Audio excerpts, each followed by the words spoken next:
You might as well recall this position. This is Alireza versus Magnus Carlsen, played in the Norway Chess 2020. It was an exceptionally tense battle. I was watching it right from the beginning to the end, and I was really fascinated. I felt that Magnus might have something because he was putting so much of pressure on his opponent that something might turn out, and it did happen. Well, the result was not just because of one error, because an error doesn't just happen in vacuum. There are some reasons for it. There has to be some concrete reasons behind it, and too many of them were involved in the same. So it was white to play, and white, as Alireza here, made a serious mistake. Basically, this position is all about opposition, and we are going to try to look at what is opposition, and we are going to discuss five types of opposition. And at the end of the video, we will come back to this position and discuss exactly what is the correct move and why did Alireza lose this game. All right, so here is our first type of opposition. Here we go. This is the first type of opposition, and it is known as a near opposition. Because the kings are placed extremely close, this is called as a near opposition. So what is the opposition? First of all, it's a fight for squares. So what are both the kings fighting for? Where they are fighting for the squares, they're fighting for this in important squares. For example, if it's black to play, black just goes back. Now you can see nobody's controlling these three squares, and my king can come forward, take charge of the squares. It's basically, I'm invading your position, I'm invading your territory and gaining control of your squares. So it's all about that. And if it goes on this side, I can enter from here, and I can come in the position, and basically I take charge of more and more squares here. So I take charge of this and this square. So it's all about that. And if the king goes this side, then basically king can enter, and we gain control of a lot of important squares. So it's all about controlling squares, and opposition is just that. So this one is known as near opposition. Now let's take a look at second opposition.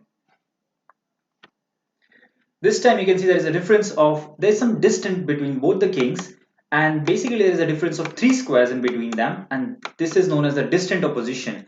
Again, it's all about controlling squares. For example, if you just come forward, I can oppose you with king. I'm taking charge of this squares, and basically it's white who has gained the opposition. Now white is saying, I'm going to block you, and you have to move, and you have to concede some squares. If you go to f7, I'm going to go to the other side and take control of this very important squares. In other case, if your king moves over here, this time I'll come from this side, and I'm going to take control of this square. So it's all about taking control, coming forward. And so correct move for black in this position is just to move sideways, and white has to do the same. White has to move here, because if you just go here, for example, now black king is the one who can oppose us and say that, okay, white, I'm blocking you. So if you go to this side, I'm going to invade from here, and if you go to this side, I'm going to invade from the other side, and I'm going to come in and take charge of the position. So this was our second example, and this is known as a distant opposition because of a distance between both the kings. Basically it's like three squares distance, remember this. Now let's take a look at our third opposition. So till now we have seen at two oppositions. One was the near opposition, and this one is the distant opposition. As you can see, both the kings are placed side by side. They are just placed on the side of each other, and that's the reason this is known as side oppositions. Remember this. Now they are fighting for this three squares. So it's the same. It's this fight for squares. So this one is known as a side opposition. And now let's take a look at a fourth example. So here we have it. This time the kings are opposing each other, but in a diagonal way, in a diagonal manner, and that's the reason this is known as a diagonal opposition. So there is near opposition, there is distant opposition, there is side opposition, and this one is diagonal opposition. Now we go to some complex ones which we really need to understand and remember. So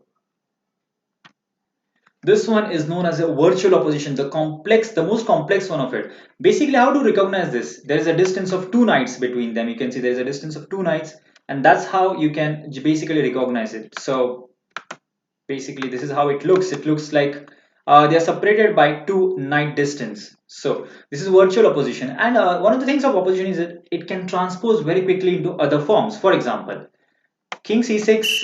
Pardon me, it's white to play. So king d4, king d6 transposes into a direct opposition. All right. If king goes over here, then king e4, king c6 is a diagonal opposition, right? And if the white king goes over here, then the black king can place himself three squares away. See, you can see there is a difference of three squares in between them, and this is a distant opposition. So basically, one type of opposition can easily transpose into other type of oppositions. But the thing is, you have to maintain the distance. You have to keep the distance and try to stop your opponent's king from coming inside your position and attacking very important pawns and strategically gaining control of strategically important points. Now, having seen all of these oppositions and understanding them, now let us go back to the Magnus versus Alireza game. So coming back to the Alireza versus Magnus game, White was Alireza, and in this position he played a mistake. He played king to c3 and this loses the game.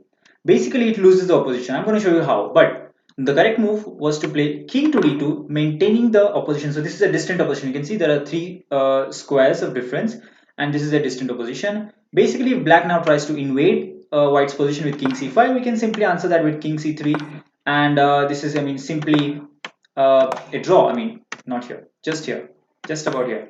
And this is simply a draw because I'm opposing the black king. Now, if we just go back, in this position, the correct move was king to d2, but Alireza, being so low on time, and he was shaking at this moment. If you can see the video clip of that instance, Alireza was shaking. He has few seconds of time. He was playing against the strongest player the world has ever seen. At least according to the rating, the Magnus is the strongest player, and he puts tremendous amount of pressure on his opponent. In fact, throughout the game, Magnus kept putting pressure, and that was the reason Alireza cracked at this point and played king to c3, allowing black to give her position. So black king opposes the white king, stops him in the way, controls these three squares, and says it's opposition, it's your move, and now wherever you go, you will lose. So if the white king goes this side, black king, Magnus's king will come forward and grab the pawn. So he will just pick up the pawn and he'll have two connected pass pawns, completely winning the game. On the other hand, if the white king steps over to this side, the black king, as you can see, this concedes some squares. White has given up some important squares like this one and this one. So these squares are abandoned and black king can enter the position via this. And after this, it's just a matter of time and technique. So we just keep opposing him, pushing him back. Fight for the squares is lost by white, and we just, in the end, we just pick up the pawn. So opposition is basically all about fighting for some important squares and trying to invade the opponent's territory. And that was the reason Alireza lost, because he missed this simple move, king to d2 in this position, maintaining the distant opposition and trying to play. For example, now if black plays king c6, white can again just play king to c2, maintaining the distant opposition, and basically this would have been a draw. So now let us go back and try to remember five oppositions.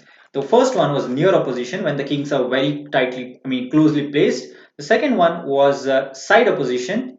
There was distant opposition, diagonal opposition, and the most important and tricky one was the virtual opposition, basically which is separated by two knights distance.